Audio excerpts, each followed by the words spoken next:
Muito bem, estamos gravando. Antes da gente iniciar a aula de hoje, todo mundo bem? Como é que estão indo as aulas aí? Alguma dúvida? Vejo que vocês não estão perguntando muito, estou preocupado se vocês estão tranquilos em relação ao conteúdo.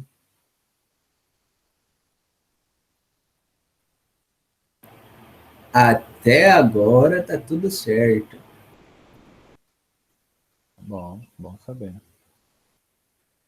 Para de dar resposta positiva, Zé. Fala a verdade, tá todo mundo lascado aí, professor. Não é nada, tem que pensar positivo. Tá na famosa hora da prova, né? Ó, antes de começar, eu já queria comentar, eu estava falando com o pessoal da disciplina de Pública 1 e queria falar com vocês também, depois eu vou colocar lá, não precisa ser agora a discussão, mas a gente ficou com a aula 9 para ficar uma aula gravada, né, no nosso cronograma. E aí, que seria a aula antes da avaliação. Então, eu estava pensando, ia sugerir, caso seja do interesse de vocês, porque lá eu tenho menos participantes e aí, às vezes, menos ainda que consegue vir para a aula presencial, aula remota, né? Vamos falar assim, para ser mais adequado. E como seria gravada e é para ser uma aula de revisão, a pretensão era eu trazer alguns conteúdos, os principais, obviamente, resumindo, fazendo essa síntese, mas repassar alguns dos principais tópicos. Só que aí ela é mais interessante se eu tiver uma troca, né? Se vocês conseguirem participar, tirar dúvidas e tal. Então, seria um momento onde vocês já viram todo o conteúdo, então fica mais fácil poder opinar, falar alguma coisa, questionar algumas situações. E aí, a minha sugestão seria, se vocês, né, se for do interesse de vocês, a gente fazer ela também dessa maneira remota, com a participação ao vivo. Aí vai depender da turma, tá? O que vocês decidirem lá, eu vou só me organizar em relação aos horários, ficaria para a próxima sexta-feira, que a gente sempre tem as aulas gravadas, né? Então, na sexta-feira, ao invés de deixar um vídeo disponível para vocês, eu estaria aqui presente no mesmo horário. Não dessas aulas, porque se eu não me engano tem uma troca, né? Na sexta seria das 19 às 21, salvo engano meu. Mas é o dia de aula, então seria no horário do dia de aula e a gente faria ela ao vivo ao invés de fazer aula gravada. Aí vai depender do que vocês pensarem e comentarem lá se prefere e tal. Eu só não quero fazer já sem fazer o convite, ver o que vocês acham, porque senão aí às vezes eu faço, consegue vir só 10, sei lá, ou 3, ou enfim. É claro que se tiver uma pessoa, eu estou por aqui. Mas aí é mais interessante que todo mundo possa comentar, participar, que seja uma aula de bate-papo mesmo, não só essa conceituação onde o professor fica passando os slides, tá bom?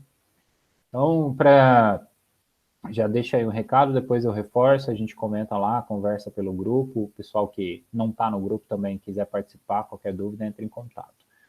Na aula de hoje, a gente vai continuar o raciocínio e vai fechar praticamente nessa primeira unidade com o único tópico que nós não conseguimos discutir, falamos sobre eles várias vezes, que seria a ideia de receita e despesa, no sentido orçamentário, no sentido patrimonial também, junto com as demonstrações de modo geral, mas a gente não teve uma aula dedicada exclusivamente a isso. Então eu fiz questão de reservar ainda nessa primeira unidade, porque eu sei que às vezes viu o conteúdo faz tempo, ou não conseguiu entender tudo, e tal, né? Então a gente faz esse resgate primeiro, para daí na hora que for fazer a parte mais prática, ter uma facilidade um pouco maior de interpretar aquela informação que eu vou passar nos exercícios. E eu acredito que faz muita diferença. Por isso que eu reservei dessa maneira e fiz esse cronograma com essa unidade, tá? Na última aula, então, a gente falou do PPA, LDO e LOA, vimos muito conteúdo teórico, né, um embasamento praticamente na legislação brasileira, para poder estabelecer esse processo orçamentário como um todo e entender efetivamente o que nós vamos discutir hoje. Então, grande parte do que a gente vai falar vai depender desses conceitos anteriores. Então, por isso que eu sempre falo, tem alguma dúvida da aula anterior, tem alguma coisa que vocês querem comentar e tal. É bom que vocês vão, aos pouquinhos, aí tirando as dúvidas e conversando comigo, beleza? A aula de hoje, eu estou com acho que 19 ou 20 slides, ela não ficou muito extensa, mas assim, tem muitos tópicos que a gente não vai conseguir de novo aprofundar, uma questão realmente didática, porque ficaria inviável trabalhar com tudo isso de uma única vez, né? Receita e despesa pública é uma coisa que vocês podem estudar para a vida toda, que ainda vai sempre ter alguma coisinha. Por quê? Você pode estudar no âmbito da administração pública como um todo, você pode estudar pelo viés do direito tributário, você pode estudar pela própria ciência da contabilidade, como a gente está vendo, e daí tem subdivisões, classificações, variações da interpretação de uma mesma informação, que às vezes geram uma confusão. Mas desde que a gente vá trabalhando com calma, vai ficando um pouco mais fácil de ser associado. Não é muito diferente, como a gente já viu lá nos elementos das demonstrações contábeis, naquela primeira etapa, né, dos procedimentos contábeis patrimoniais do manual, aula sobre patrimônio público, o conceito de receita e despesa. A diferença é que para o aspecto MCASP, propriamente dito, a gente trabalha isso com uma nomenclatura um pouco diferente. Então, receita orçamentária é destacada, né, trabalhada e discutida no sentido de variação patrimonial aumentativa, e o inverso é válido para as despesas, variação patrimonial diminutiva. Então, de modo geral, o que a gente já viu que vale a pena lembrar, regimes contábeis, e aí é interessante a gente entender por quê. No regime contábil, que a gente fala do aspecto orçamentário, da visão orçamentária ou sobre o enfoque orçamentário, nós vamos trabalhar com os dois ao mesmo tempo. Regime de caixa e competência, caixa para receita e competência para despesa. Isso é previsto pela legislação, tá? Então, é previsto lá pela 4.320, no artigo 35 de 1964. Então, eu só coloquei para relembrar mesmo. No sentido patrimonial e de controle, que seriam as outras naturezas da informação, ou das informações, controle orçamentário, a gente vai trabalhar, patrimonial e controle, a gente vai trabalhar com a ideia de competência, que já é mais semelhante ao que a gente faz na contabilidade comercial, né, a contabilidade do setor privado. Então, definição geral, o que são receitas, que a gente vai ver hoje? Receitas são disponibilidades de recursos financeiros que ingressam para o poder público, né? Por ali transitam, e as despesas seriam justamente o momento em que esses ingressos acabam saindo do poder público, das mãos do poder público propriamente, se transformando naquilo que ele prometeu, né? Naquilo que ele planejou, naquilo que ele organizou. Então, a gente viu lá na LDO, na LOA e também no PPA, a importância de se estabelecer um planejamento claro, efetivo, e entender que esse planejamento ele não pode ser meramente qualitativo. Eu não posso dizer, olha, eu vou melhorar a vida do cidadão tangaraense. Eu preciso dizer como eu vou fazer isso. E como inclui métodos quantitativos. Logo, eu vou trabalhar com informações numéricas ou econômicas de modo geral, para ser mais abrangente. E essas informações são as receitas e as despesas. Então, de onde vem o recurso? Para onde ele vai? Basicamente, o mesmo princípio que vocês já conhecem da contabilidade. E aqui a conceituação, né, de despesa tem essa terminologia um pouco diferente, mas a ideia geral é a mesma, tá? A gente fala dotação por tratar-se de uma espécie de crédito.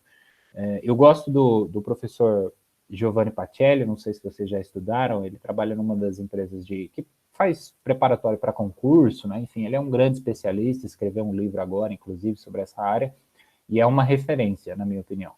E ele usa um exemplo muito bacana, que eu acho que é muito fácil, muito interessante, que é para a gente entender como funcionaria, né, da perspectiva do poder público propriamente dito, né, numa visão um pouquinho diferente do que a gente está acostumado, mas usando um exemplo do cotidiano. O poder público, ele trabalha como se fosse nós aqui nesse exemplo, apenas com cartão de crédito. Né? Então, ele tem um limite disponível para gastar. Acredito que todo mundo aí deva ter um cartão, ou já ouviu falar como funciona um cartão de crédito. E esse cartão de crédito, ele precisa ser aprovado, obviamente, há um planejamento por detrás, mas a gente chama a despesa de dotação por causa disso, porque é o cartão de crédito do poder público, né? É a forma que ele tem de organizar aqueles recursos. Então, a forma que vai entrar, ele chama de receita, e a forma que vai sair, ele chama de despesa. E despesa é sinônimo de dotação por causa disso, porque aquele crédito, para ser gasto, precisa ser aprovado por um ente fiscalizador que a gente chama de poder legislativo.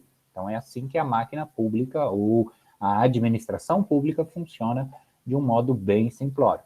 E aí, aqui o conceito é toda transação que depende de autorização legislativa, na forma de consignação da dotação orçamentária para ser efetivada. Se a gente fosse traduzir isso aqui, seria o mesmo que dizer, olha, está previsto na lei do orçamento? Não está, então não vai acontecer. Salvo algumas exceções, que são os créditos suplementares, né, adicionais ali, como a gente já comentou um pouco nas aulas anteriores, mas via de regra é isso. Então, por isso que tem essa conceituação um pouquinho mais diferente do que a gente está acostumado, mas o princípio, a base dela, na hora de colocar em prática, vai ser a mesma ideia que a gente tem. Primeiro a gente vai ver a lei orçamentária, depois as etapas, depois a despesa orçamentária e as etapas, e como isso influencia no nosso estudo, especificamente aqui, da contabilidade aplicada ao setor público. Receita orçamentária, segundo o manual, é classificada, então, por natureza, ou por fonte e destinação de recursos, e ou por indicador de resultado primário, lá para os balanços.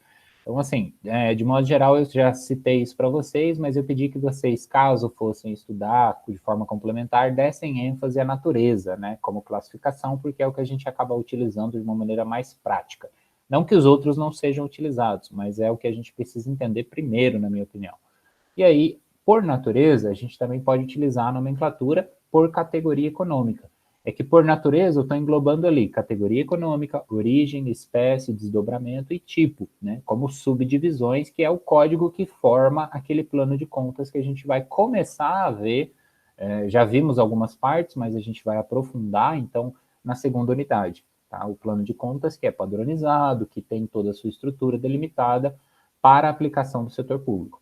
Então, categoria econômica é o que a gente dá ênfase hoje. Receita corrente e receita de capital. Então, vejam que receita corrente é uma subdivisão do termo, né, ou da classificação categoria econômica, que é uma subdivisão da ideia de classificação por natureza. Então, assim, os desdobramentos são feitos para que a gente tenha a informação mais adequada com a sua realidade, né, mais adequada na forma de se evidenciar aquilo que acontece com o patrimônio público. O que seriam, então, receitas correntes dessa perspectiva, conforme a lei e conforme o manual de contabilidade? São as receitas arrecadadas dentro do exercício financeiro, isso é importante. Quando que é o exercício financeiro? É o mesmo que o ano civil. A gente estudou isso nos princípios, então, de 1º de janeiro a 31 de dezembro. Elas aumentam as disponibilidades financeiras, ou seja, aquilo que o Estado ou o poder público tem como disponível para gastar, né, para ter a sua despesa, e vão basicamente constituir um instrumento que vai financiar aqueles objetivos estabelecidos. Então, eu faço lá o meu PPA, faço lá a minha LDO e, porventura, então, por fim, faço a minha LOA. A partir dos objetivos que eu coloquei ali, eu vou ter que dizer qual é a origem deste recurso que eu vou usar, quais são as receitas que eu vou utilizar para financiar aqueles trabalhos todos que eu quero alcançar. E despesa, ou melhor ainda, receita de capital, antes da gente chegar nas despesas, são aquelas que também arrecadadas dentro do exercício financeiro relacionam-se, então, aos instrumentos de financiamento dos programas e ações orçamentárias. Qual que é a grande diferença, né, de uma ou de outra ali? As receitas de capital, normalmente, elas não provocam um efeito sobre o patrimônio líquido, como a gente vai ver mais à frente. Mas, em regra geral, as receitas, como a gente vai ver nas subdivisões, elas vão trabalhar ali apenas uma forma de separar. Então, as receitas correntes, como o próprio nome diz, correntes quer dizer o quê? Que são as receitas do dia a dia, tá? São as receitas mais comuns, são aquelas que são mais utilizadas pelo poder público. Quer dizer que não tem receita de capital? Não. Quer dizer que elas separam, porque essas receitas de capital vão passar por um outro filtro, um outro critério que a gente vai ver daqui a pouquinho. Então, vamos primeiro dar uma olhada no exemplo aqui, o próprio quadro do manual, do que seria, então, essa subdivisão de receitas correntes. A gente vai ter impostos, taxas e contribuições de melhoria, que também é chamado de receita tributária. A gente vai ter contribuições, e aí são outras contribuições que não as de melhoria citadas anteriormente. Receita patrimonial, receita agropecuária, receita industrial, receita de serviço, transferências correntes e outras receitas que não se caracterizem, mas que sejam correntes, ou seja, corriqueiras do dia a dia, por isso esse nome. Então, a gente vai ver uma por uma aqui rapidinho, só para contextualizar, e depois a gente vai passar para as receitas de capital. Até aqui está dando para entender? Está tranquilo? Sim, professor. Beleza. Então, receita tributária... Tá. Receita tributária é chamado assim por causa da legislação, tá? Então, se vocês virem em algum livro ou em algum material receita tributária ou somente impostos, taxas e contribuições de melhoria, é a mesma coisa, a mesma classificação, por isso que eu trouxe as duas ali no canto esquerdo. No canto direito, eu trouxe de novo o quadro de separação pelos códigos, então categoria econômica, origem, espécie, desdobramento e tipo. E aí o exemplo embaixo para a gente poder associar uma coisa com a outra. Então, eu tenho aqui, código da categoria econômica vai ser o 1. Então, receita número 1, receita corrente. Receita número 2, receita de capital. Ou seja, 1.1 vai indicar uma receita corrente na forma de impostos, taxas e contribuições de melhoria. 1.1.1 indica espécie, ou seja, impostos. Poderia ser taxas, poderia ser contribuições de melhoria, mas essa é a própria definição do manual. E aí o desdobramento, antes era inclusive do 4 até o 7, né, havia um desdobramento, vocês veem ali que tem DDD, eram 4 dígitos separados, aí o pessoal unificou na última adaptação que foi feita do manual, né, no plano de contas, e aí ficou, então, como uma forma de explicar que tipo de imposto, nesse exemplo, que seria aquele. Aí ele coloca imposto sobre a renda de pessoa física e RPF, né? E ainda, por fim, o tipo principal, que é a grande maioria dos casos, né? O tipo acaba sendo principal ou outras variáveis, a depender do tipo de receita. Mas para nós é só importante que a gente tenha aí uma visão geral. Então, a maior parte das receitas do poder público acaba sendo com essa receita tributária, né, de certa maneira. Por quê? Ou são impostos, né, e impostos, taxas e contribuições de melhoria, para quem não viu ou não lembra, enfim, dessa aula, conforme o Código Tributário Nacional, a gente tem os tributos, que seria aí uma espécie de gênero, né, um grupo maior, e os impostos, taxas e contribuições de melhoria são tipos, então, ou espécies desse gênero, né? Eu posso ter um imposto e ele é um tributo. Eu posso ter uma taxa e ele também é caracterizado como um tributo. E a contribuição de melhoria também é caracterizada como um tributo, de forma geral. Tá? Então, é só imaginar uma casinha e essa casa tem vários cômodos, né? Mas tudo é uma casa só. Cada um tem a sua particularidade, a sala é para uma coisa, a cozinha é para outra, mas eu tenho então a ideia de tributo aplicando aí num contexto geral. O que seriam exemplos de impostos que a gente conhece? IPTU, IPVA, ICMS, né? O que seriam taxas? O que seriam contribuições de melhoria? Eu vou trazer para vocês já já também. Só para separar aqui, para a gente começar a ter uma dimensão desses desdobramentos, de modo que fique mais claro quando a gente entrar direto no plano de contas. Contribuições, contribuições sociais, econômicas, enfim, contribuição sindical entraria aqui também. Receita patrimonial, aquela receita obtida por meio do uso do patrimônio da entidade do setor público, receita agropecuária, às vezes a entidade do setor público ela vai ter ali animais, enfim, ela pode fazer o processo, assim como uma empresa comercial do agronegócio faz, ela pode executar esse trabalho e obter uma receita dali. Industrial, se ela tiver, né, dentro do seu escopo dos equipamentos ali, do imobilizado de modo geral, ela pode obter receita por meio da obtenção aí de serviços industriais, ou de serviços propriamente dito, prestar um serviço direto que não se caracterize como um imposto, como uma taxa ou como uma contribuição de melhoria, entra também como receita. É só um mecanismo para poder separar cada uma delas, tá? Transferências correntes são aquelas que ela recebe com o destino cuja a despesa seja corrente, e outras receitas correntes, como eu já comentei, aquelas que não foram previstas anteriormente, mas que não se encaixam como receitas de capital. Então, aí o exemplo, só para a gente destacar, Código Tributário Nacional, artigo 3º, é o que eu estava falando para vocês sobre o contexto, né, do que é o tributo. Aí o IPTU, IPVA, ICMS. Taxas, taxa de lixo, emissão de documentos, ou outras que ele cobre efetivamente pela prestação de um serviço em específico. Contribuições de melhoria, segundo o Código Tributário Nacional, são dedicadas àquelas obras públicas que resultem aí na valorização de um imóvel, né? São pouco usuais nos dias de hoje, mas ainda é possível cobrar. Se está na lei, o governo pode cobrar, tá? Então, só está aqui, inclusive, para a gente contextualizar. Contribuições, como eu já comentei, podem ser essas sociais ou econômicas. O mais comum são aquelas contribuições sindicais que a gente acaba tendo, que houve recentemente, né, uma discussão muito grande sobre a obrigatoriedade disso no setor privado, no setor público também, patrimonial, agropecuária, industrial. Eu deixei o link do balanço aqui orçamentário para a gente ver aonde isso vai ser apresentado, tá? Então, para usar o exemplo da prefeitura aqui de Tangará da Serra, o balanço orçamentário, ele vai utilizar todas essas nomenclaturas para fazer essa segregação de informação, como a gente já viu também em aulas anteriores. Mas, de modo geral, então aqui eu estou falando de receita orçamentária. E a receita orçamentária pode ser classificada pela sua natureza, como a gente viu, e dentro dessa classificação por natureza eu vou ter as categorias, neste caso, categoria econômica. Dentro da categoria econômica, eu vou ter, então, receita corrente ou receita de capital, que são os termos utilizados pela legislação e adjacentes aí, manual de contabilidade e outras normas que possam regulamentar, para poder conseguir padronizar a contabilidade aplicada ao setor público efetivamente. Tá? Então, é só realmente assim, para que a gente pudesse reforçar esses conceitos. Eu sei que talvez você já tenha visto, já tenha estudado, mas é para garantir que todo mundo sabe o que vai acontecer. Então, se o professor colocar lá o que é uma receita patrimonial, o que é uma receita agropecuária, vocês precisam ter mais ou menos essa dimensão, né? Ou a receita tributária propriamente dita. E aí, passando, para eu não me delongar muito, para as receitas de capital, a gente vai ter operações de crédito, alienação de bens, amortização de empréstimos, transferências de capital, desculpa, né, e outras receitas de capital.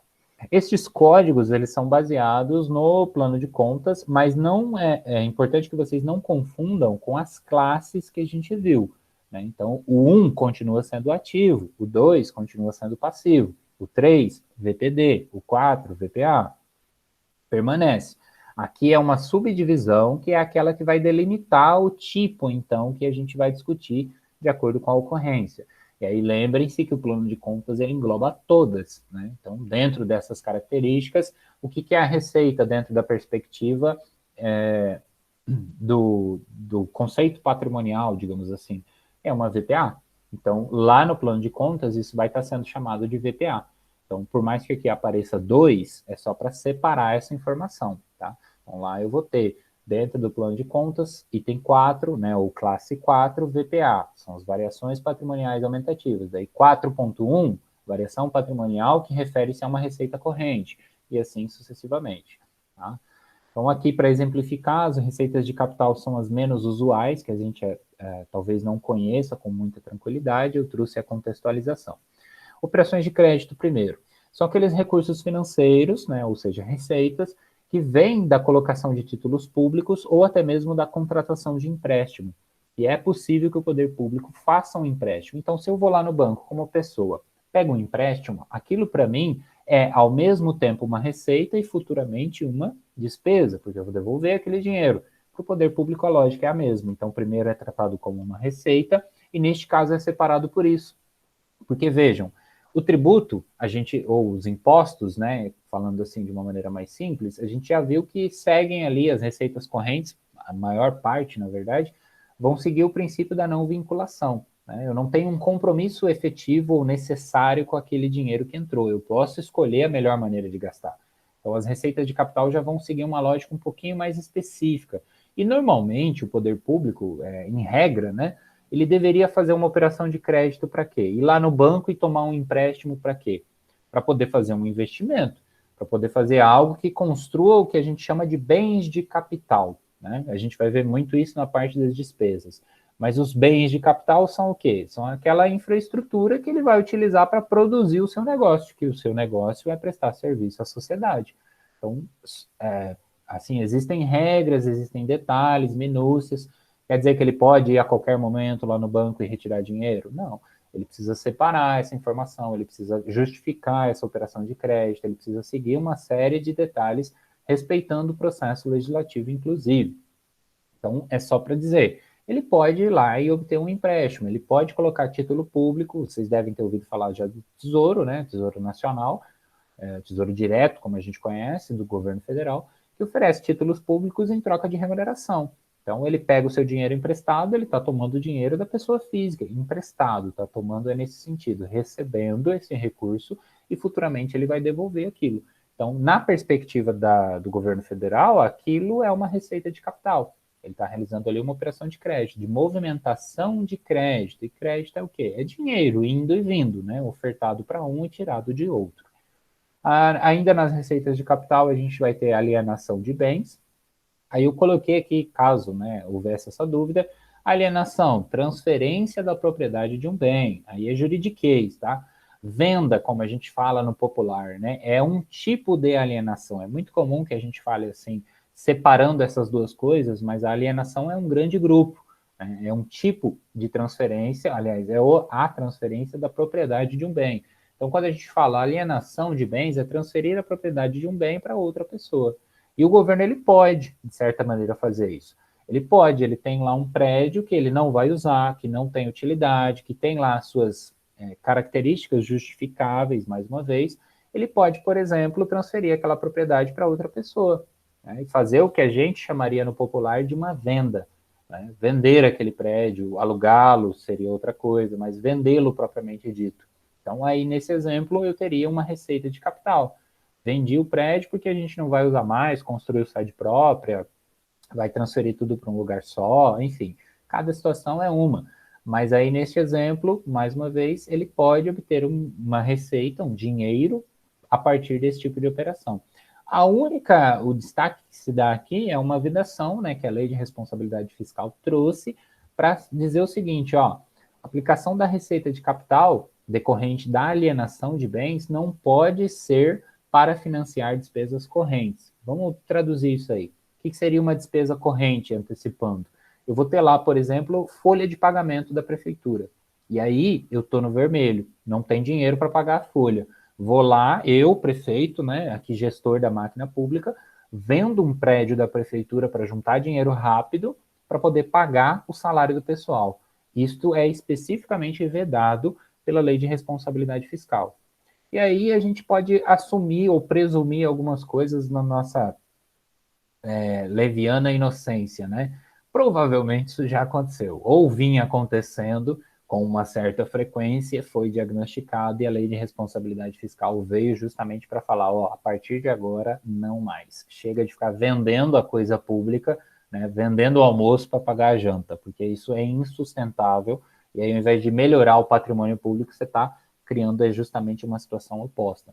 Você está vendendo ali uma coisa que valeria muito mais, às vezes mais barato, para conseguir dinheiro e pagar aquilo que você não deu conta de pagar originalmente. Então, existem outras alternativas para isso. Tá? Em regra geral, eu acho que, para contextualizar, essas duas primeiras, meio simples, né? A gente consegue entender com mais clareza. Amortização de empréstimos. Então, nessa perspectiva de receita, porque isso aqui pode aparecer também como uma despesa eventualmente, são ingressos ou entradas financeiras que são provenientes do dinheiro que ele emprestou. Né? Então, neste caso aqui, se ele efetivou ali algum empréstimo, ele está recebendo uma receita em relação àquilo. Pode ser juros, pode ser outras circunstâncias, tá? A transferência de capital, recursos financeiros recebidos de outra pessoa de direito público ou privado, destinados para atender investimentos ou também inversões financeiras. Então, neste caso aqui, as transferências, usualmente, elas se dão mais ou menos naquela lógica que a gente acho, até conversou em aulas anteriores. Eu tenho lá, por exemplo, o Simples Nacional. Esse dinheiro do Simples, a guia paga pela empresa, ela vai para o governo federal, correto? Porque é um programa do governo federal.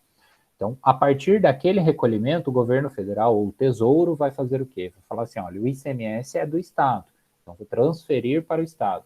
Na visão do Estado de Mato Grosso, aquilo é uma receita. Então, isso pode ser uma receita corrente ou uma receita de capital. As transferências existem nos dois ambientes. Então, na visão do governo federal, aquilo é uma despesa, né? Uma transferência sendo realizada, mas tratada como uma despesa. Porque entrou o dinheiro e ele já tinha um vínculo, ele já tinha um destino. Outras receitas de capital é a mesma que outras receitas correntes, né? Voltada a essa construção de bens de capital.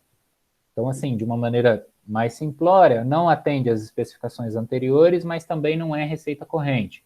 Tem que ser outras receitas de capital. E aí, eu deixei aqui nos dois o link do balanço, tá?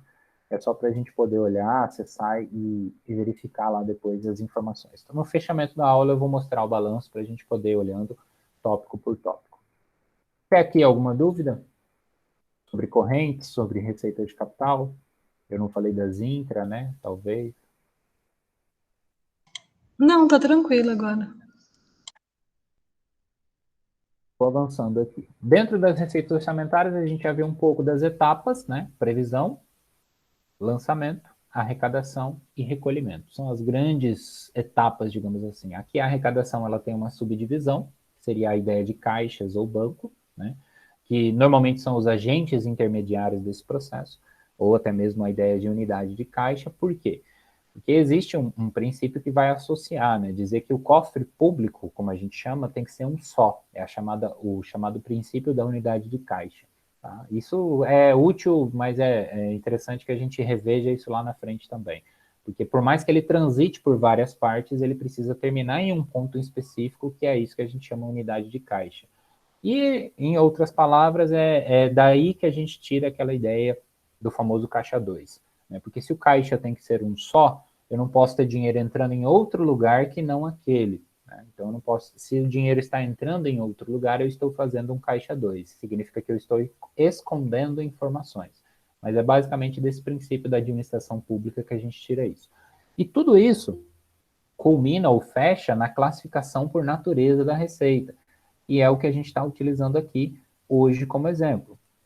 Então, aqui, por exemplo, a gente vai ter classificação por natureza, e aí depois, numa etapa seguinte, eu daria uma destinação, né? Ou classificaria por destinação, que seria, dentro daquelas classificações, a próxima parte. Por isso que eu pedi para vocês focarem nessa primeiro. Então, vejam que, assim, dentro de todas essas etapas, isso vai ser classificado de acordo com o que a gente está executando. E aí, no momento final, isso vai passar por uma destinação, a outra classificação, tá? Então, aí, para ver mais, com mais detalhes essas etapas, eu trouxe aqui um rápido contexto.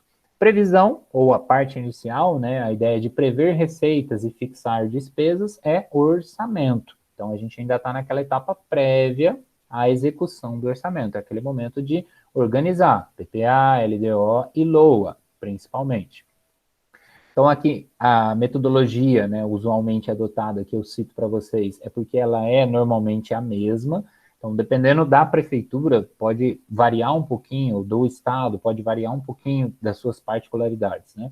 Mas a regra geral é a mesma. Então, a gente tem, com base nas informações anteriores, né, por exemplo, como é que uma prefeitura prevê o orçamento de 2022? Primeiro, olha o histórico. A lei de responsabilidade fiscal, ela vai disciplinar esse processo. Quando a gente chegar lá e estudar ela, a gente vai ver exemplos disso. E aí ela vai falar, olha, você vai olhar para trás, tantos anos, por exemplo, 5 anos, e vai prever mais 3 para frente de onde você está. E aí no balanço, por exemplo, numa previsão orçamentária, melhor dizendo, você vai trabalhar com 2. O exercício que você vai executar e o exercício futuro. E aí, por isso, inclusive, que a gente tem, desculpem, por isso que, inclusive, que a gente tem previsão e depois previsão atualizada, né? Porque daí a lei foi atualizada, as práticas atuais, digamos assim, eu sei que é meio redundante, mas ela veio, na medida do possível, sendo resgatada, tentando deixar um pouco de lado como era feito antes, com algumas adaptações. Aí hoje a gente tem esse modelo, então tem que constar lá no balanço, por exemplo, previsão inicial e depois previsão atualizada também, inclusive realizada de acordo com o período que foi executado, né, o ano de execução. E aí a previsão nada mais é do que isso, né, fixação ou previsão, seriam sinônimos, dessas receitas que vão entrar. As despesas vão partir desse princípio, então se eu estou prevendo que eu vou ter 100 milhões em receitas, eu preciso fixar despesas no máximo com esse montante. É tudo que eu tenho para gastar. É o valor do limite disponível do meu cartão de crédito. Naquele período, obviamente. E isso varia, né? Só não é tão exato quanto um cartão de crédito, porque varia. A receita pode aumentar, eu posso arrecadar mais do que eu previ, eu posso arrecadar menos, e tudo isso influencia o jogo orçamentário lá na frente. E aí o lançamento, que seria a segunda etapa, né? Voltando aqui rapidinho, previsão, lançamento, arrecadação e recolhimento. O artigo 53 vai definir o quê? Lançamento é o ato da repartição competente que verifica a procedência do crédito fiscal e a pessoa que lhe é devedora inscreve o débito desta. Aí eu vou pedir para vocês, alguém traduz aí para mim. O que significa esse artigo 53? Vamos lá, que eu quero que vocês conversem hoje.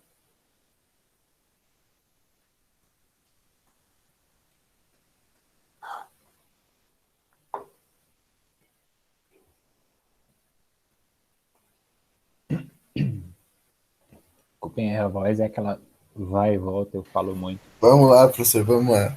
Eu não. Já tô cansado de falar já.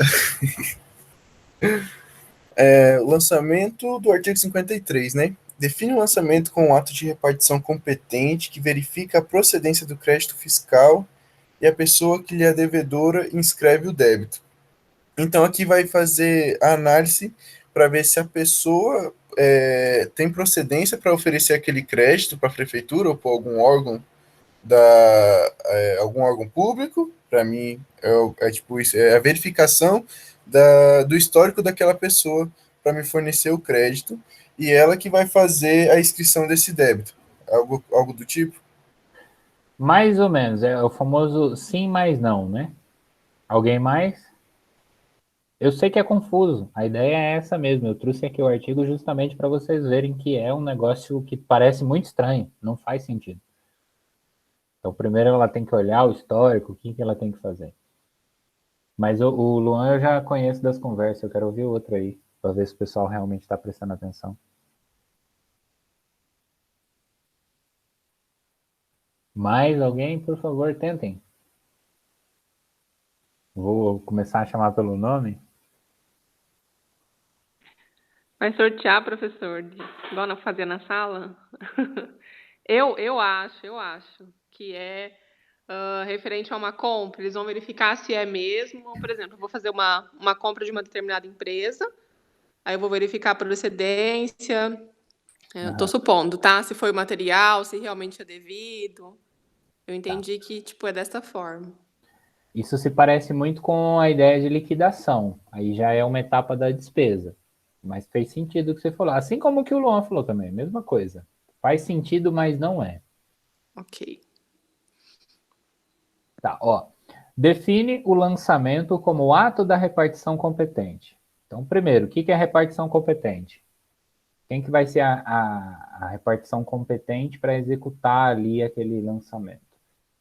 É a Secretaria de Fazenda. Tá? Então, a gente vai ter dentro do município, dentro do estado, por isso que você tem uma Cefaz do município, do estado e do governo federal. A partir dali, ela vai verificar a chamada procedência do crédito fiscal, que é basicamente dizer o que a gente conhece como fato gerador. É identificar o que é o fato gerador, se ele existe, quais são as regras para aplicá-lo e se essas regras são aplicáveis naquele contexto, dizer ali, olha, este é o fato gerador do IPTU do fulano.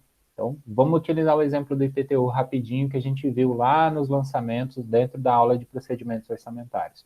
Procedência do crédito fiscal vai ser mais ou menos eu observar o seguinte: o IPTU tem como base o fato gerador, eu sei que é uma linguagem um pouco estranha, mas o fato gerador dele é a existência da propriedade de um imóvel territorial urbano, né? A propriedade territorial urbana. Então, se no dia 1º de janeiro, naquele exemplo que a gente analisou, eu dependo da manifestação de alguma maneira por parte do cidadão para eu ir lá e cobrar, ele precisa vir me dizer, olha, eu sou dono de uma propriedade. Não, eu já tenho esse controle. Então, a partir daí, eu já tenho, inclusive, o fato gerador. Eu já tenho a possibilidade. O que eu vou fazer é, quem é devedor disto? Quem que tem que me pagar este imposto? Ah, é o Roberto. Endereço tal, imóvel tal, identificado pela matrícula tal, todas as informações relativas a isso, e vou, portanto, fazer o lançamento e dizer, a partir do dia 1º de janeiro, Roberto é devedor do IPTU. Por quê? Porque a procedência do crédito fiscal se dá aqui pelo fato gerador, ele possui um imóvel em Tangará da Serra. Ponto. Aí existem situações de impostos, tributos de modo geral, que são um pouco mais complexos do que isso. Mas, via de regra, a lógica vai ser a mesma. Fato gerador, regras para cálculo do imposto, né? Usando aí o exemplo de imposto. A partir daí, faço o lançamento. E esse lançamento, literalmente, é o lançamento contábil. É aquilo que a gente viu que pode acontecer antes da receita entrar, pode acontecer enquanto a receita entra, junto, né, ao mesmo tempo, e essa mesma variação. Então, o lançamento nada mais é do que fazer o débito e crédito de acordo com a informação fiscal. E isso envolve todos esses aspectos que eu falei para vocês. E aí dizer, olha, inscrevo o débito desta, é dizer, a partir de hoje, Roberto é devedor para a prefeitura, ele deve para a prefeitura o valor do IPTU de acordo com essa e essa característica do imóvel, tarará, né? Conta a historinha como um todo. E a partir do momento que isso entra para o registro público, surgem dali efeitos legais um pouquinho diferentes de uma dívida comercial, por exemplo, né? Surgem outros aspectos. E aí talvez essa seja a grande razão da legislação brasileira desmotivar a gente muitas das vezes. Porque parece ser tão confuso, mas percebam, pelo exemplo que eu dei do IPTU, a simples existência do imóvel gera a obrigação de pagar o imposto. Não fica muito mais simples? Acontece que esse juridiquês aqui é de 1964. Então, imaginem aí que talvez, né, a época, as circunstâncias, enfim, existem também outros fatores mais técnicos, só que muitas das vezes vai para uma linguagem que para nós não faz muito sentido, né? E aí aqui, por exemplo, uma vez ocorrido o fato gerador, procede-se ao registro contábil do crédito tributário. Então, em favor da fazenda pública é a ideia que eu estou falando aqui. Inscreve o débito desta quem? Da pessoa que é devedora. Então, era o Roberto no exemplo, o Roberto agora deve para o poder público em razão deste e deste ato e fato, enfim. E isto tudo é importante por quê? Porque isto influencia o patrimônio de quem? O nosso, o do poder público. Quem somos nós neste exemplo, nessa disciplina, por enquanto, pelo menos. Então, percebam que previsão, vou arrecadar R$1.000. Lançamento, tenho para arrecadar R$1.000, de acordo com a minha previsão. Preferencialmente a minha previsão atualizada, né, mais recente possível. Então é mais ou menos isso. Ah, mas aí, por exemplo, o ICMS, quando que ocorre o lançamento do ICMS na perspectiva de um governo do Estado? Precisa haver o quê? Circulação de mercadoria. Se ninguém circular mercadoria, não tem ICMS. Se ninguém prestar serviço de transporte estadual, né? Não tem. Interestadual, dentro do estado, também não tem ICMS. Então percebam que daí não poderia ser feito o lançamento disso. O governo não podia dizer e cobrar ninguém disso, né? E isso parte daquele princípio que a gente, dos princípios da administração pública como um todo, que é a ideia de você só poder cobrar um tributo que esteja previsto em lei, né? Que esteja devidamente regulamentado e tudo mais. Tá? Então nada mais é do que isso, é fazer o débito e crédito do processo. Só que, infelizmente, a gente fica à mercê de uma legislação que talvez esteja na hora já de uma atualização, né, uma adaptação para poder modificar um pouquinho tanto a linguagem quanto a própria regra em si, para ver se oferece aí alguns resultados diferentes. Ficou claro o lançamento? Confuso ainda? Agora ficou claro. Tá. Aí o próximo estágio ou etapa seria a arrecadação. Corresponde à entrega de recursos devidos ao Tesouro pelos contribuintes ou devedores por meio de agentes arrecadadores ou instituições financeiras autorizadas. Tá. Assim, é muito comum que a gente tenha esses agentes intermediários, mas não é necessário que eles existam, né? O governo faz isso porque, para ele, quanto mais opções ele te oferecer, paga o seu imposto no correio, paga o seu imposto naquela agência autorizada, na banca de jornal da esquina da sua casa. Quanto mais opções ele te der, em tese, maior a chance dele receber o dinheiro que você deve para ele, de uma maneira ou de outra. Então, a arrecadação ela é um estágio importante porque o governo ele vai delegando essa função para outros que vão entregar o dinheiro para ele. É a mesma coisa que ele faz com as empresas. Por que o governo não tributa direto a pessoa física como um todo, né? Porque seriam 200 milhões. Como que ele vai fiscalizar tudo isso? Então, o que ele faz? Ele delega. Ele fala, olha, você, empresário responsável por um CNPJ, é obrigado a recolher tributos para mim. E a gente sabe que, na verdade, o pagador do tributo, né, do imposto como um todo, é o consumidor final. Não porque isso é repassado para ele, mas porque é impossível que não seja repassado para ele. Então, via de regra, se ele fosse cobrar cada um dos CPFs, ele teria muito mais trabalho. Agora, me parece que os governos estão começando a entender, talvez, uma nova mecânica, né? E trabalhar com o CPF na nota, aumentar o processo de fiscalização. Mas é basicamente para ter o quê? Um controle maior em relação à movimentação de alguns CPFs, né? Principalmente aqueles associados às pessoas jurídicas que eventualmente fazem ou deixam de fazer aí declarar as informações como um todo, né? Fazem declarações que não condizem com uma realidade. Mas voltando ao raciocínio, a arrecadação é a etapa onde você imagina assim, você paga seu imposto, ele pode passar por um agente intermediário antes de chegar ao poder público propriamente dito.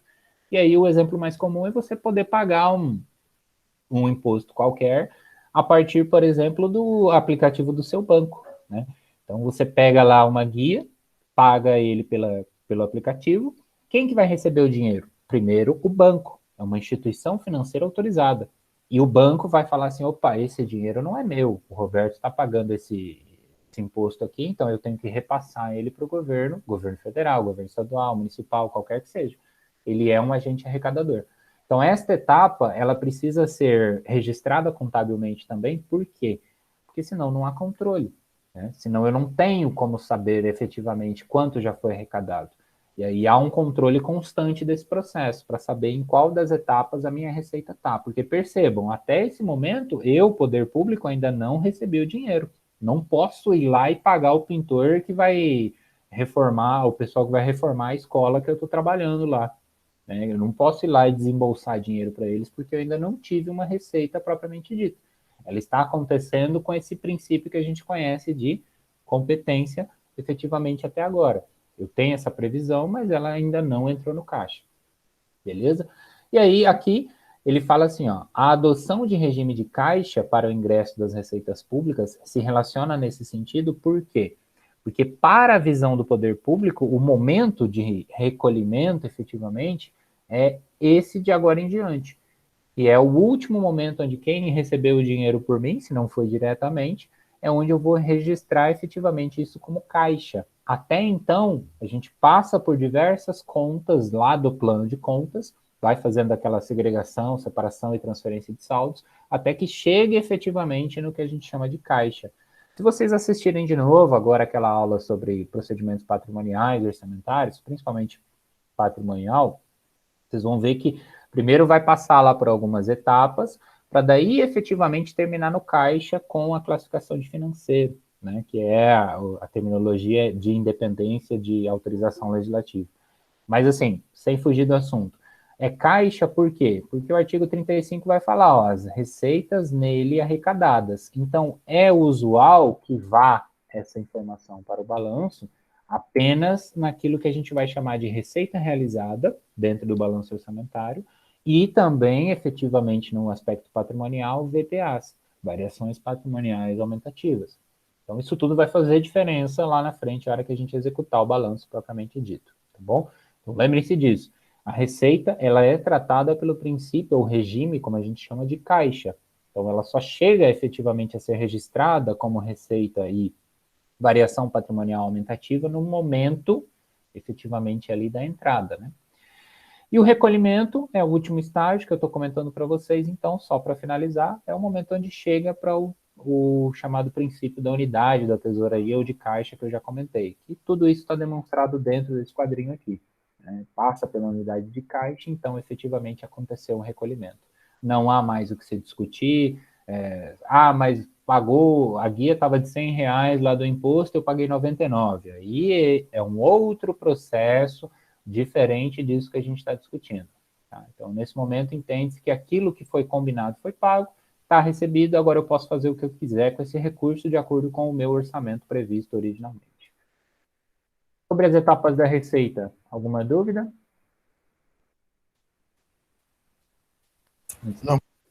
Não, professor. A gente chega, então, por outro lado, à despesa orçamentária, né? O MCASP, ele usa muito essa nomenclatura e ele tenta fazer essa correlação por causa da própria legislação, né? Então, o que é a despesa orçamentária? Mais uma vez, transação ou crédito que vai ser utilizado dependendo da autorização legislativa, né? Por isso que ele fala, na forma de consignação de dotação orçamentária. Então, quer dizer, alguém me autorizou a utilizar aquele recurso previsto em orçamento. A sua classificação vai ser subdividida também, né? E aí, institucional, funcional, estrutura programática, se a gente usar, vai ser bem mais lá na frente. Por enquanto, vamos trabalhar com despesa corrente e de capital. É uma ou outra coisinha que a gente pode utilizar ali, mas aí eu vou direcionando vocês conforme a gente vai trabalhando. E a gente vai ter dentro dessa classificação da natureza, né, as categorias de econômica também, por categoria econômica, melhor dizendo. E a gente vai, de novo, ter despesas correntes e despesas de capital. Isso é previsto, inclusive, na 4.320 de 64. Despesas correntes são as chamadas despesas de custeio. Então, se receitas correntes são as receitas do dia a dia, despesas correntes são as despesas do dia a dia. É aquilo que eu gasto para manter a máquina pública funcionando. A máquina que eu me refiro é o todo, é o conjunto da administração pública. Então, custeio das atividades, transferências também vão entrar aqui de certa maneira, né? Assim como para quem está transferindo é uma despesa é uma receita para quem recebe, então a lógica é a mesma. E aí essa classificação extingue ali, ou deixa separado apenas as despesas de capital, que é daí que vem esse nome, né? As despesas de capital têm essa nomenclatura que a gente usa lá em receitas de capital por causa disso. Despesa de capital é aquela que a gente vai utilizar para construção, aquisição, enfim, para movimentação de bens de capital. O que é isso? No juridiquês, de novo, bens de capital são aqueles equipamentos e todos os instrumentos físicos que nós vamos utilizar para poder efetivamente executar o nosso trabalho. Então, a gente vai ver mais ou menos uma relação muito parecida, muito semelhante entre essas duas, tanto para as receitas correntes quanto para as despesas correntes, e receitas de capital para despesas de capital. A lógica, o princípio acaba sendo o mesmo, só que um entra, o outro acaba saindo, ainda que os nomes não sejam exatamente iguais. Despesas correntes, então, custeio e transferências correntes é o que a lei diz, só que isso fica relativamente vago, e aí algumas doutrinas tentam auxiliar a gente, o que seriam exemplos disso, como é que a gente pode encaixar isso no dia a dia. Então, existem grupos chamados de GND, Grupo de Natureza da Despesa, que é uma subclassificação da classificação que a gente está vendo, né, que seria uma próxima etapa, que é o que normalmente se utiliza como referência nesse estudo. Então, aí a gente vai ter pessoal e encargos, que é folha de pagamento, pessoal ativo, inativo, pensionista, pessoal que é de mandato eletivo, cargos, funções ou empregos, aí como a gente chama, né, os concursados, enfim, aqueles que recebam qualquer espécie remuneratória. O conceito vai mais adiante, eu é que resumi. Tá? Então, seria basicamente isso. Toda a folha de pagamento e o custeio necessário dela. Juros e encargos da dívida, né, das despesas orçamentárias para o pagamento de juros, comissões e outros encargos de operações de crédito internas e externas que foram contratadas. Então, é basicamente, inclusive a dívida mobiliária, né, de títulos também. Então, basicamente aqui, juros e encargos da dívida vão representar, eu fui lá, tomei um empréstimo, né? Lembram disso? Eu fui no banco, eu, poder público, tomei um empréstimo, recebi o dinheiro. Uma hora eu vou ter que pagar. Até eu pagar o principal, o que normalmente a gente paga no empréstimo? Os juros. Então, eu estou pagando os juros todo mês. Ou quando começar a pagar, eu vou pagar uma parcela mais os juros do que eu peguei. Então, eu entraria mais ou menos nesse raciocínio. Outras despesas, aqui que a gente vai ter, despesas correntes, né, que seriam basicamente todas as outras que não foram classificadas anteriormente, mas que não se classifiquem também como despesas de capital. Tá? Então, em regra geral, eu uso o exemplo aqui, aquisição de material de consumo, pagamento de diária, contribuição, subvenções, exemplo, auxílio alimentação, auxílio transporte e etc. Então, não deu para encaixar ali efetivamente, vai se utilizar essas outras despesas correntes, tá?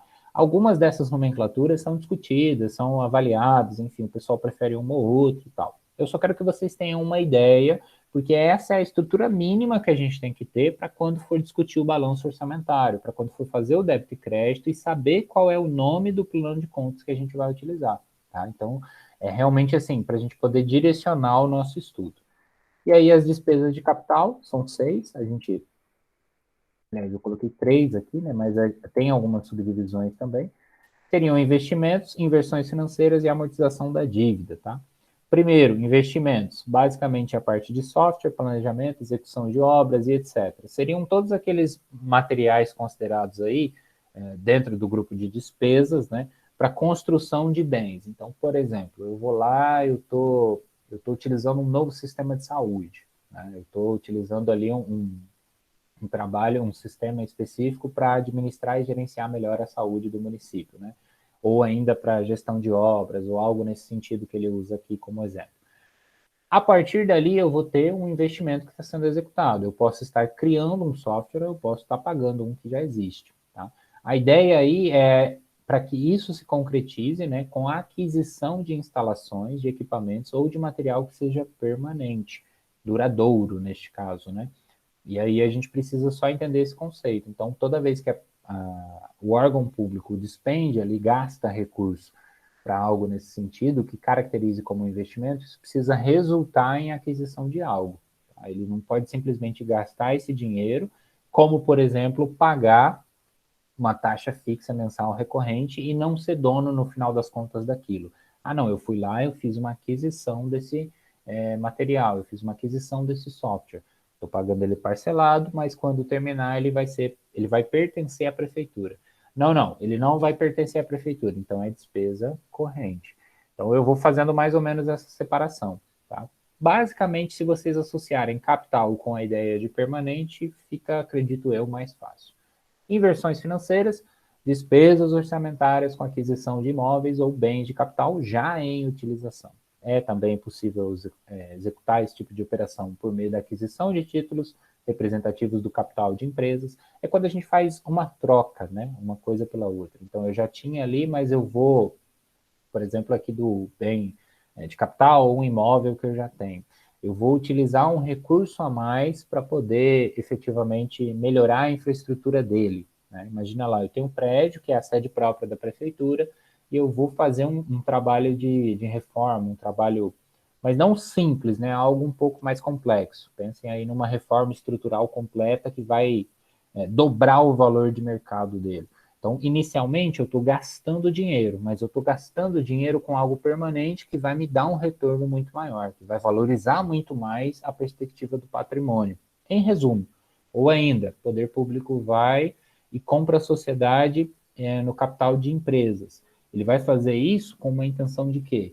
De obter dali um retorno, né, neste caso. Então, é chamado dessa maneira por causa disso. É inversão porque primeiro eu gasto, mas eu estou gastando para ter um certo retorno maior do que o previsto, do que o gasto previsto, melhor dizendo. Ok? É um pouquinho complexo, mas acho que deu para entender de maneira genérica, pelo menos, né? A amortização da dívida vai seguir o mesmo conceito que a gente já falou de certa maneira, mas aqui está falando da dívida pública como um todo, né? Seja ela contratual ou mobiliária. Essas despesas em relação à dívida geralmente representam uma grande parcela do pagamento, porque o que acontece? O município está mal das pernas, não está conseguindo manter o orçamento em dia, ele vai lá e olha o governo do estado, por exemplo. E o governo do estado está super bem, né? Só para simplificar. Aí ele vai lá e pede um pedacinho desse dinheiro, porque ele está precisando. Esse dinheiro é tratado como um empréstimo, é como uma dívida, ou ainda ele pega e vende lá, oferece títulos públicos. Um dia ele vai ter que pagar aquela pessoa que investiu naquele título público. Então isso gera, né, um custo para ele a longo prazo. E a dívida pública no Brasil, né, aconteceu muito com a União, aconteceu de certa maneira com estados e com municípios também, da gente se endividar com órgãos e instituições internacionais. Vocês já devem ter ouvido falar no famoso FMI, né, o Fundo Monetário Internacional. E basicamente o Brasil estava sem grana, a União como um todo foi lá e falou assim, você não me empresta aí, não, sei lá, uns 5 trilhões? Brincadeira, eu não sei exatamente o valor, mas você não me empresta uma quantia que seja bem boa para eu sustentar 200 milhões de brasileiros? O pessoal lá falou assim, empresto, mas você vai pagar juros. E aí essa dívida vem, né, no bem bolado brasileiro, anos passando, vocês sabem o poder dos juros compostos, o resultado está aí. Hoje o Brasil ganha bastante tributo, ganha bastante imposto, tem bastante recurso na sua mão, mas também gasta muito. Então, muitas das vezes é difícil até fechar o dia a dia, fechar o orçamento, porque o custo dos juros é muito alto, o custo da dívida é muito alto. E aí está sempre nesse bolo, empresta daqui, devolve dali, empresta daqui, devolve dali, e assim vai jogando, tentando manter um equilíbrio nas contas públicas. Com a LRF, a gente teve um avanço muito grande nesse processo de responsabilização. Então, agora, assim, as operações que são realizadas, elas já são feitas com muito mais cautela, né? E se vocês observarem, assim, num contexto não muito distante, na época da ex-presidente Dilma Rousseff, a gente teve um grande alarde público em relação às chamadas pedaladas fiscais, né? Se vocês estudarem a fundo aquela matéria, vocês vão descobrir diversas opiniões e vertentes, mas estudem o sentido técnico da coisa que vocês vão chegar mais ou menos ao mesmo raciocínio que eu. Em regra, o que aconteceu ali foi mais ou menos isso. Esse descontrole de contas resultou no que não deveria ser, né, o resultado da administração pública, um endividamento maior. Aí tem quem defende. Poxa, mas isso vem acontecendo há 20 anos. Tem quem defende. Ah, mas está na lei, se não cumpriu, né, o poder público só pode fazer o que está na lei. Então, se não cumpriu, está fora do jogo. E deu toda aquela polêmica que deu, que vocês estavam aí, né? Então, vejam que, assim, o que aconteceu ali foi exatamente um processo de contabilidade pública, só que levado a um ambiente político, né? Se vocês tirarem a politicagem de lado, nem A nem B, Vocês vão ver que existe um fundamento e uma discussão técnica por detrás muito interessante para a gente conhecer a realidade da nossa administração. Beleza sobre as despesas de capital e correntes? Existem outras subclassificações aqui também, que quando a gente trabalhar o plano eu vou mostrar para vocês. Despesas, então, na sua parte de etapas, para eu poder... Estou finalizando já, tá? 13, ó, 17 de 19, só mais 2 slides. Fixação é a primeira etapa da despesa, né, que é onde a gente determina, então, qual é o parâmetro que eu utilizo para fixar a minha despesa. É o que está previsto para ser arrecadado. Então, essa é a grande base inicial. Então, se eu vou arrecadar 100 milhões, previsão de despesa, fixação de despesa, perdão, eu vou estabelecer o limite de 100 milhões de reais. Uma folga a mais ou a menos, ok. Mas ainda assim é preferível que, pelo menos no papel, se eu vou arrecadar 100 milhões e R$1, que eu gaste 100 milhões e R$1.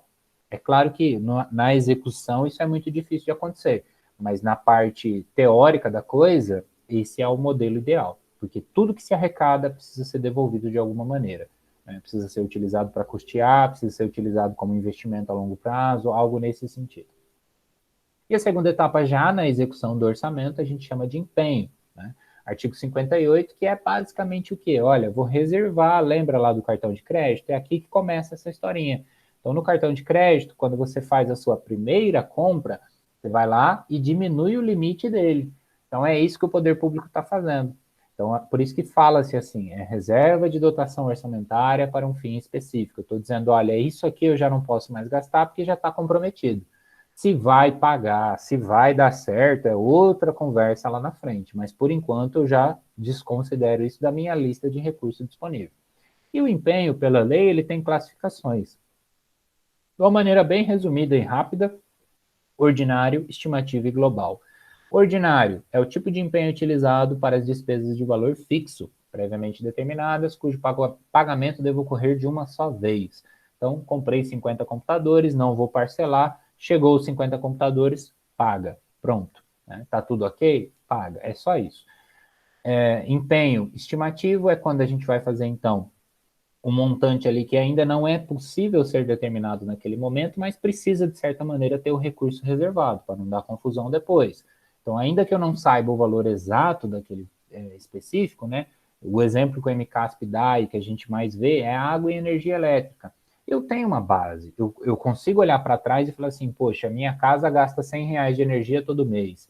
Então, se eu quiser fazer um orçamento para o mês que vem, eu posso usar esses R$100. Talvez vai subir um pouco, talvez vai diminuir, mas muito dificilmente vai vir R$2.000 no mês seguinte. Né? Então, há uma grande chance de que eu consiga acertar. Por isso, a ideia da estimativa. Só me ajuda aí, Daniel, em qual parte? No empenho estimativo, professor. Ah, sim, perfeito. Motorista da Unemash também. Exato, porque aí depende, né, de um volume.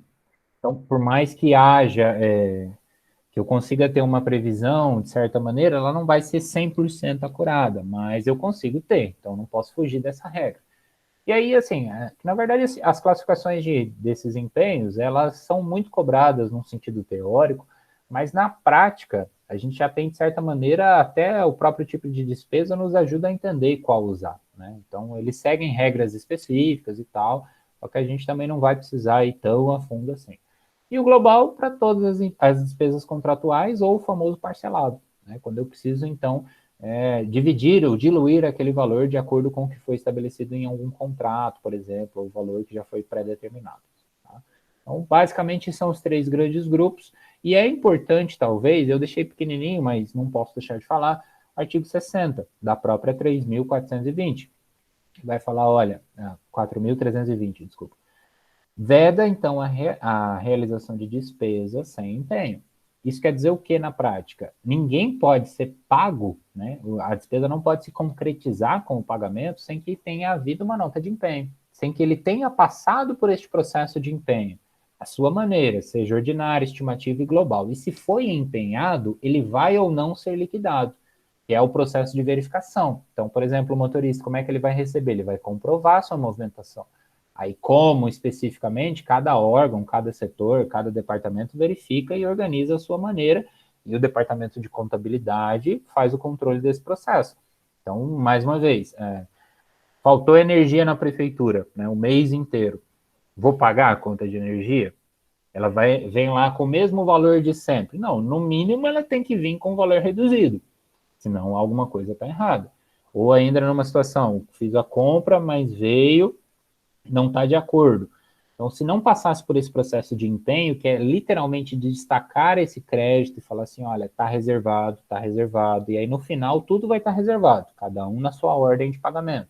Então, eu consigo ter um controle do orçamento efetivo, senão ia virar aquela famosa promessa de político, né? Cada um ia ter o seu e os amigos do rei iam ser privilegiados, muito provavelmente, e o orçamento público não ia valer de nada, tá? Então, é basicamente para isso. Não podemos efetuar o pagamento, propriamente dito, né? Realizar uma despesa, fazer com que haja saída de recursos dos cofres públicos sem que antes tenha ocorrido o processo de empenho. E também é para ganhar um pouquinho de tempo, né? Porque aí, dentro da burocracia, demora um pouco mais e tudo aquilo que a gente já conhece do setor público. O próximo estágio vai ser a liquidação, né? Que é a verificação desse direito. Então, eu chego lá para a prefeitura amanhã e falo assim, então, eu dei aula na Unemate de 2018 até 2021, quero receber de vocês. A prefeitura vai me olhar e falar assim, mas a conta da Unemate não é nossa, você não tem direito de receber da gente, você tem que cobrar a Unemate, o governo do estado. Estão entendendo? É a verificação justamente daquilo que a pessoa que está querendo receber propõe. Por isso que eu uso o exemplo dos computadores, uso o exemplo das cadeiras ou de qualquer outra coisa. É o estágio onde se verifica, né, efetivamente, se aquilo que foi combinado foi cumprido. Então, eu empenhei lá, fiz a compra de 10 aparelhos celulares. Veio 9. Algo de errado não está certo. Então, preciso chamar e falar assim, amigo, se não entregar o último, de acordo com o que foi solicitado, você não vai receber. Não é que eu vou pagar menos e fica elas por elas. Não, o combinado é o combinado na visão do poder público. Tá? Então, precisa sempre se respeitar esse processo. E aí a definição que ele dá é mais ou menos essa, né? Apurar a origem, o objeto do que se deve pagar. Então, isso precisa ser claro, destacado na nota de empenho. A importância exata, para que não haja dúvida em relação a isso, e aí vale valores no sentido de centavos, a quem se deve pagar a importância, justamente para que não haja mais uma obrigação.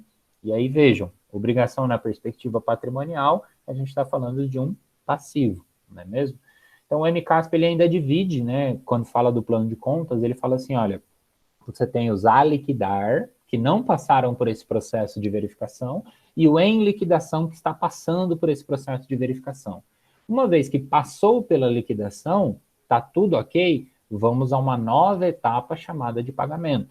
E daí a lei também vai falar assim, artigo 64, despacho exarado ou lavrado por autoridade competente, determinando que a despesa liquidada seja paga.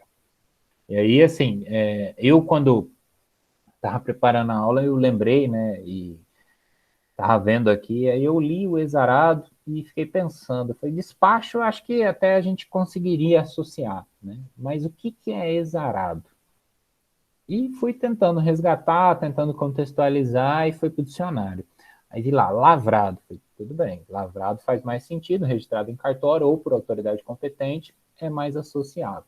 Então percebam que assim, não sei vocês, mas eu particularmente acho que a linguagem ela talvez esteja um pouco defasada. Né? E muito juridiquês não resolve o problema por si só. Não é isso que resolve qualquer dificuldade que a gente possa ter. Assim como muita contabilidade, né, o contabilês também não dá certo. A gente precisa achar um meio termo nas coisas. Então, eu só estou dizendo isso pelo seguinte, porque às vezes vou lá para a lei 64, despacho exarado por autoridade competente, determinando que a despesa liquidada seja paga. Vai fazer concurso? Estuda, decora.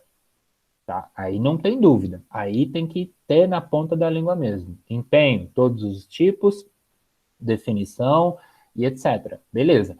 Agora, para uma disciplina ser entendida como uma disciplina, para você pensar nisso como uma carreira propriamente dita, antes do concurso que seja, aí não faria muito sentido só trabalhar com o documento legal propriamente dito, né? Porque fica muito confuso, acaba fugindo do que a gente precisa.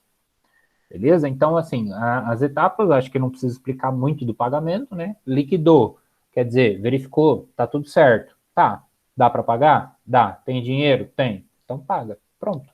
Aí acabou e a gente conhece isso como a extinção de um passivo, né? A extinção de uma obrigação, que é o momento onde saem recursos dos cofres públicos para que aquilo deixe de existir como uma obrigação do patrimônio da entidade pública.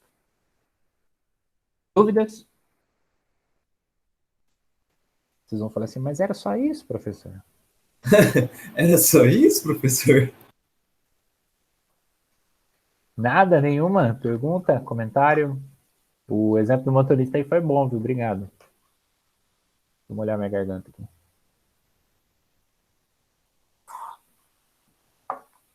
Eu vou falar de sempre, antes de mais nada, né? Até aqui, tudo bem.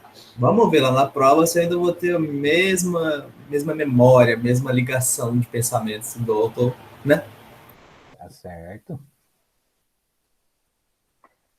Posso fazer uma colocação aqui só para ver se eu não confundi tudo sobre a receita orçamentária? Pode, por favor. Previsão, então, pode colocar assim, é o momento em que se prevê um possível lançamento, pode ser isso? Mas aí associa a previsão com fazer a LOA. Não necessariamente, porque eu posso ter a etapa de previsão, mas isso não ocorrer na forma de lançamento. É possível. Não, beleza. Para diferenciar, no caso dos dois, o lançamento vai ser o processo em si, né? O processo contábil, a especificação, ou não? Isso, o débito e crédito vai... Não que não tenha débito e crédito na previsão, mas aí efetivamente para o aspecto patrimonial, propriamente dito, né, o momento que isso causa efeitos, é no lançamento contábil, ou no lançamento como etapa da receita. Os dois vão ter, só que aqui efetivamente é quando começa a execução do orçamento. Então imagina assim, ó, o calendário de 2020, a gente fez a LOA para 2021, né? Então, no ano de 2020, a gente fez uma previsão. Em 2021, dia 1º de janeiro, é feito o primeiro lançamento contábil ali, efetivamente, da execução do orçamento de 2021. Então, a palavra execução, acho que ajuda a entender melhor, né? Pode ser também, sem problema. Aqui só separa, previsão é o único que fica fora, e execução engloba lançamento, arrecadação e recolhimento. Ok. Obrigada. Alguém mais? No chat aí falaram alguma coisa também ou não? Nada? Eu perguntei de Daniel porque tá aparecendo Daniel aqui. Não é Daniel? Tá aparecendo Daniel Nascimento. Professor, é de uma amiga minha, ela tá usando o e-mail do irmão dela, ela entrou com ele e não viu. Foi sem querer, professor, agora no final da aula que eu vi que o senhor falou, é a Caroline que tá no... Sem problema. Tem problema não, tranquilo. Eu achei que eu tinha lido errado mesmo.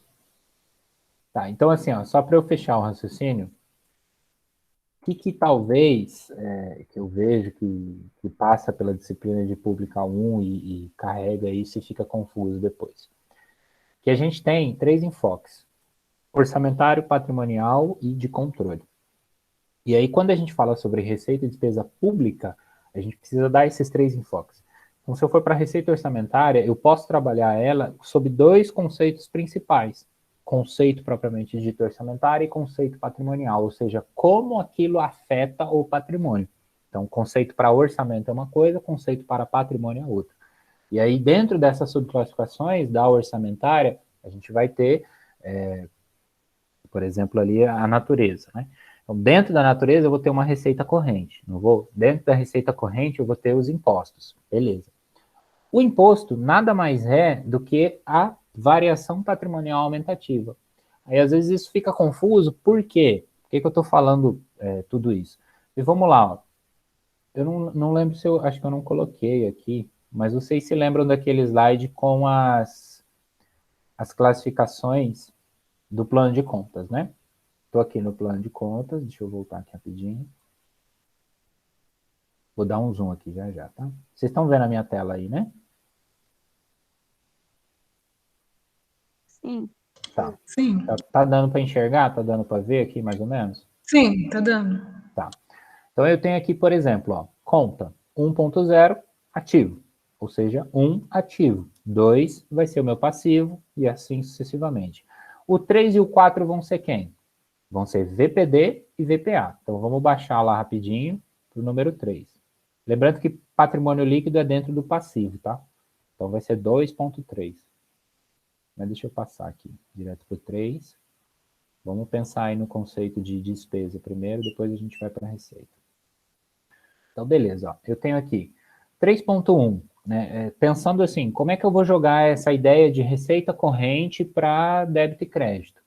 3.1, pessoal e encargos, eu estou falando de 3.0, variação patrimonial diminutiva, ou seja, despesa. Então, pessoal e encargos vai ser um dos tipos que eu vou ter. Dentro desse grupo, eu vou ter remuneração a pessoal, e assim sucessivamente, né? Dividindo aqui e tal, é porque esse é o plano de contas do PCASP, federação, né? Então, eu tô federação no sentido união. Então, é para todo mundo utilizar, mas aí, às vezes, a prefeitura não precisa usar exatamente todos eles, né? Pode ser que diminua um pouquinho. Mas, seguindo esse raciocínio, então, o 3.1.1 vai ser a parte de remuneração. Então, aqui eu estou falando de quem? De despesa. Despesa, eu sei que eu tenho despesa corrente e despesa de capital. Se é remuneração de pessoal, é uma despesa de custeio. Então, vai ser uma despesa corrente. É a mesma informação. Tá? É isso que eu queria dizer, ou tentar deixar claro para vocês nessa aula. Porque daí, às vezes, a gente vai lá, tem zilhões de conceitos, tem um monte de abordagens, tem um monte de tentativas, e é diferente você estudar isso em administração financeira e orçamentária.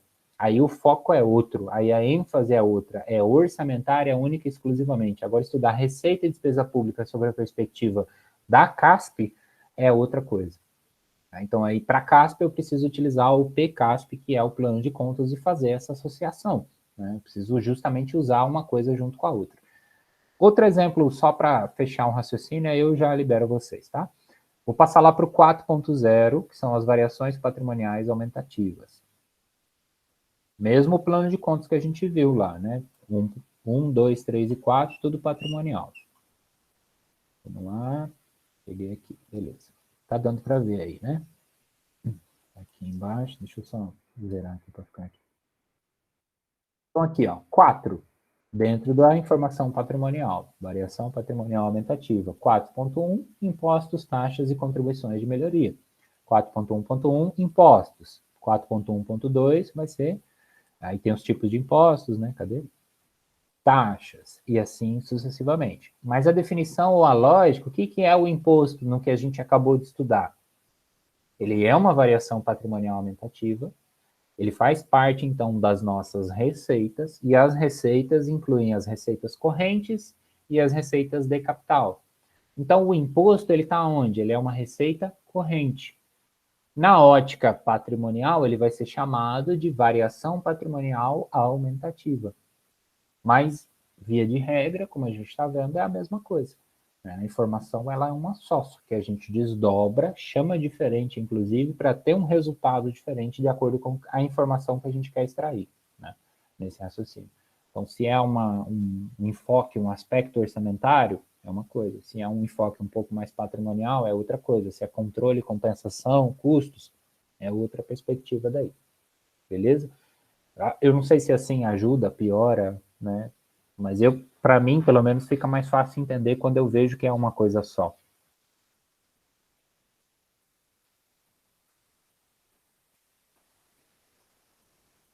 O que vocês acharam? Isso foi uma pergunta, não uma retórica, desculpa. Ajuda bastante.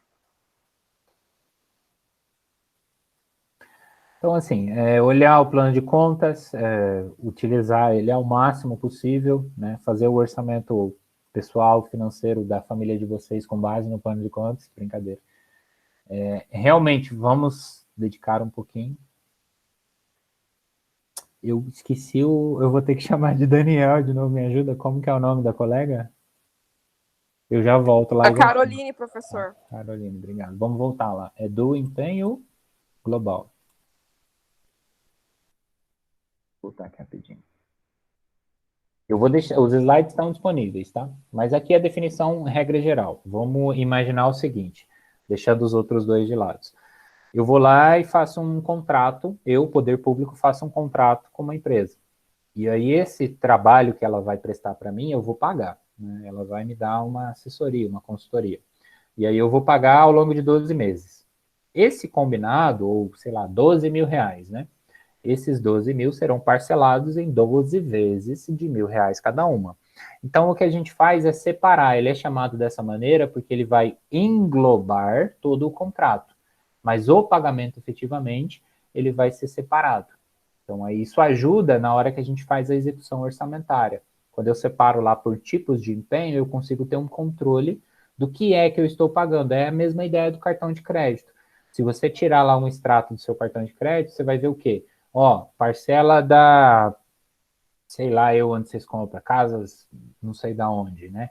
Comprou lá um celular novo, 12 vezes, está lá, 6/12. Então, você tem uma dimensão de que ainda faltam parcelas, que parte já foi paga, e consegue, ao mesmo tempo, calcular o valor total da dívida, correto?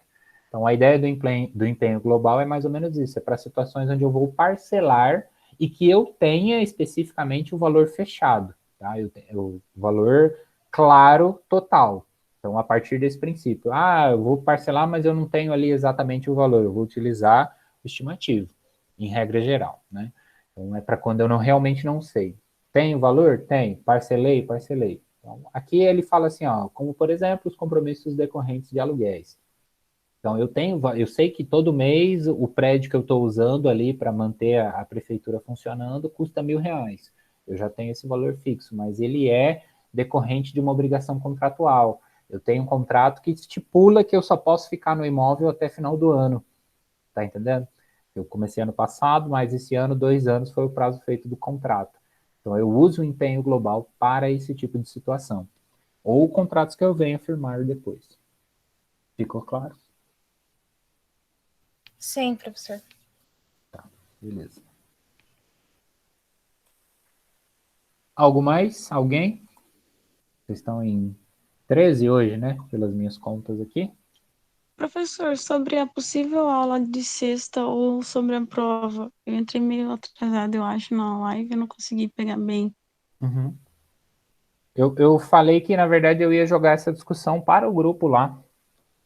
Porque eu estava com receio, inclusive, de não vir muita gente, mas aí eu ia deixar para vocês decidirem. É porque, assim, a aula de revisão ficou gravada e ficou para ser gravada, né? Que seria sexta-feira.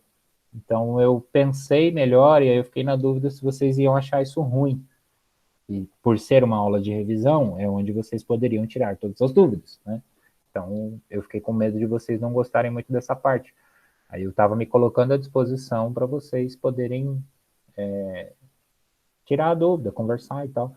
Só que eu queria fazer uma aula diferente igual eu fiz hoje, trazer os conceitos, essa base teórica, tudo de novo. Vou ter um material de apoio, obviamente, mas não queria só eu falar, entenderam?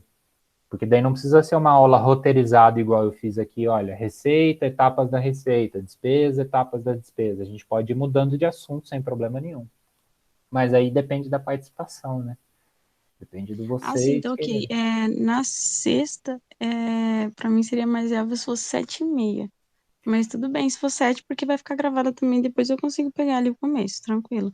E questão da prova vai ser disponibilizada na terça mesmo, tipo horário de 7 horas até o Isso, horário. mas ela não vai ser só no horário de aula, tá? Se é isso que você quer saber. Ela Ah, entra esse sim. horário, mas vocês vão ter mais tempo. Não vai terminar na mesma terça-feira, entendeu? É um arquivo, vocês vão Ah, baixar, sim, vão tranquilo. ler, procurar, responder, devolver. Só que ela provavelmente vai ser individual, tá? Pelo menos essa primeira eu quero manter assim para ver como é que todo mundo tá e tal. E até para ver quem está realmente assistindo às aulas, né? Eu tenho as estatísticas, mas assim, é difícil avaliar a participação de vocês, porque aí às vezes não pode vir numa aula, mas assiste em casa, então eu também não posso penalizar, né? Quer dizer, eu acho que eu me expressei um pouquinho fora do. As aulas vocês estão assistindo em casa, muito provavelmente, de qualquer jeito, mas eu quis dizer fora de horário, né? Então, às vezes a pessoa está assistindo todas as aulas, está fazendo as atividades, está lendo todos os slides, e ainda assim não consegue vir na aula remota, ao vivo. Eu não vou penalizar ninguém por causa disso. Tá? Então, a prova ela vai ser dividida nessa etapa para vocês poderem baixar, ver e tal. Só que para sexta-feira eu dependo dessa manifestação. Então, antes de eu jogar lá, eu vou só olhar os horários certinho, vou ver com o pessoal também da outra turma, porque se eu conseguir unificar no mesmo dia, pelo menos, né, na sexta-feira, que seria um dia de aula com eles também, fica mais fácil para mim, eu consigo ajeitar a minha agenda, entendeu? Então, calma um pouquinho, que daí essa semana a gente discute lá, e o que vocês opinarem eu estou à disposição. Já tem um horário definido na sexta? Então, até onde eu lembro é às 7 horas. As de Sim, terça. às 7, aham. As de... 19 na sexta. Professor, Pode falar. é, Deixa eu parar minha apresentação aqui, que daí eu consigo ver melhor aqui. Quem tá falando? Pode ir, desculpa. então, calma. Prova, eu não tô entendendo muito bem. Revisão Pode sexta, prova no sábado, mas eu escutei terça, eu tô confusa. Não, a nossa avaliação ela tá marcada para o dia 1º de junho, que a gente tem aula terça e sexta, certo? Então, Certo. esse cronograma da nossa primeira unidade aqui, eu estou compartilhando. Eu acabei de tirar para compartilhar a tela, peraí. Eu abri aqui achando que você estava conseguindo ver. Tá vendo agora? Ela colocou no chat que a prova seria no sábado, mas não vai ser. Na verdade, é terça, Não, dia primeiro. tá confundindo as datas aí. Calma lá, Milena. Na verdade, eu tava falando de outra coisa, eu acabei me embolando aqui. De outra matéria. Ó, isso, né? Desculpa. A gente tem a previsão de uma revisão, que são 9 aulas nesse primeiro bloco. Então, sexta-feira seria a próxima aula, certo? Seria uma aula de revisão e fechamento, onde não entra mais conteúdo novo, só o que a gente já estudou, para fechar a primeira unidade. Prova na terça-feira, mas não é só na terça-feira. Tá? É importante explicar isso. É porque eu não comentei muito, porque eu ia deixar justamente para essa aula de revisão, para não ficar falando isso toda vez, todas as aulas. Mas, em resumo, as questões elaboradas, a gente tem questões objetivas, dissertativa, tá? Para poder abarcar um pouquinho de cada coisa, de modo que vocês possam, inclusive, consultar o conteúdo. Tá? Por isso que eu falei, não precisa se preocupar em decorar. Se eu for selecionar lá uma questão de certo e errado, eu vou fazê-la provavelmente com base na interpretação. Né? Então, não necessariamente vai ser aquelas questões de completar lá o tracinho no final, sabe? Que você tem que decorar e memorizar tudo. Então, assim, a premissa básica é essa. E aí, eu deixo o arquivo para vocês à prova na terça, você baixa, olha as questões, revê o conteúdo que for necessário e devolve ele depois para mim.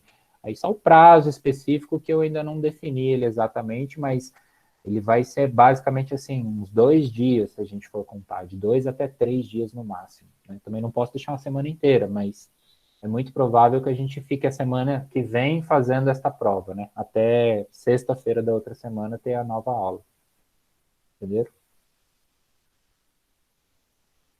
Nossa, muito boa essa prova, hein? Porque as provas que tá saindo, pelo menos para mim, nas minhas disciplinas, 2 tentativas e 50 minutos só. Mas aí o tempo me preocupa, né? Se ele quer deixar Gente, vocês estão tendo uns 2 dias. tentativas ainda?